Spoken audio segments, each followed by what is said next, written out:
Neil deGrasse Tyson is an extremely accomplished astrophysicist who has dedicated his life to science. He is currently the director of the Planetarium. You may know him for his television series Cosmos, which premiered on Fox in 2014. But he also is known for many of his various interactions with the media through interviews. Tyson has a dynamic personality, but he also possesses a knack for writing, which has made him one of the best science communicators of all time. Neil deGrasse Tyson was born in Manhattan, New York City. His mother, Sunchita Maria Tyson, was Puerto Rican and worked as a gerontologist for the U.S. Health Department. His father, Cyril deGrasse Tyson, was an African-American who worked as a sociologist. His parents, being so accomplished, inspired him to do great things. He grew a passion for science at an early age after taking a trip to the Hayden Planetarium at the age of 9, which sparked his interest in stargazing. He expanded on this passion by taking classes through the Hayden Planetarium. His parents gave him a telescope, which helped him grow his passion for looking at the stars. He graduated from the Bronx High School of Science and proceeded on to higher-level learning at Harvard. Tyson received a very well-rounded education from the school of Harvard University, where he received his bachelor's degree in physics. He went on to study at Columbia University, where he received his doctorate in astrophysics in 1991. His education provided him with a great scientific background with which to write many of his books throughout his career. After receiving his doctorate in Columbia, he went on to work at the Hayden Planetarium, eventually becoming the editor. Or the director, rather. Carl Sagan was a very notable scientific communicator that is well known for his ties to the Cosmos television series. Sagan was a big influence in Tyson's decision to pursue an education and career in astrophysics, and eventually as a science communicator as well. Tyson eventually took the role of Sagan in the reboot of Cosmos. In a video, Tyson explained that in his search for colleges, Carl Sagan reached out to him from Cornell and invited him to join him on a tour of Cornell. Of course, Tyson did not end up at Cornell, but this did and has continued to affect his career. Neil deGrasse Tyson has a great talent for writing about some of the very complex topics in the universe in a way that anyone could read.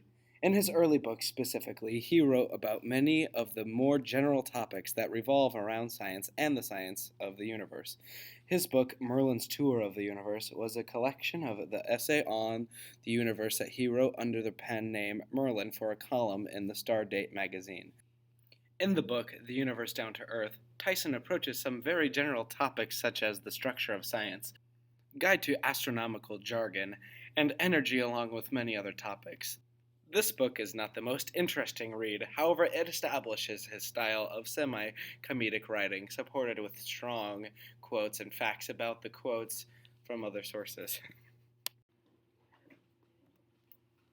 Death by Black Hole is a collection of essays that were written for the Universe column of Natural Science magazine.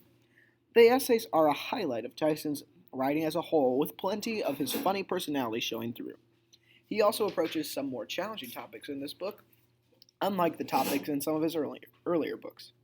The topics are still just as understandable.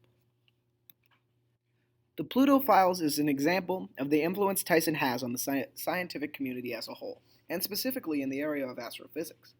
Tyson was one of the leaders in the movement to demote Pluto from the status of planet, and this book explains many of the reasons why, as well as demonstrating his passion for the subject. In Space Chronicles, Facing the Ultimate Frontier, Neil deGrasse Tyson goes in depth into the why, how, and why not on space travel and exploration, and how it plays an important role in everything ranging from improving daily life, education, and the economy.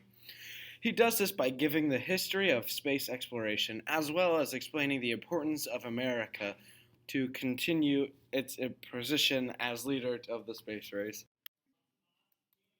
Tyson is known by many as an entertainer, and in this clip you can see why, as Tyson explains one of his memes. But you're cool with it now. You're no longer creeped out by being a meme. Well, what's weird is the one where, I don't know if you know, there's one where I'm doing this, and the caption is... Great, can you do that again? That was like that was like the animated GIF coming to life. just one more time. I mean, please, yes.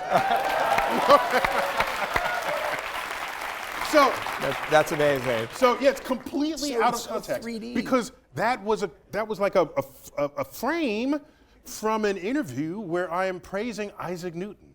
Listen, right? So I'm listing all the great things he did. He discovered law of gravity, universal law of gravity, and laws of optics, and laws of motion. And he had some trouble with his gravity, so he invented calculus to figure out that problem. And then he did all of that by the time he turned 26.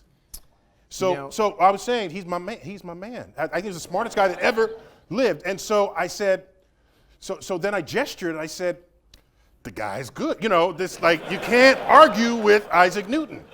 And that becomes, you got a badass over here. As you can tell from this video, Tyson was very passionate about science, but also well read on many of the subjects that involve science. In conclusion, Tyson's work in the field of science will likely be preserved as the years go on, and he will definitely have more to contribute. He will continue to promote science and space exploration till the day he dies, always with his thought-provoking insights, signature wit, and writing style at the forefront. This has made Tyson a very significant scientist of his age.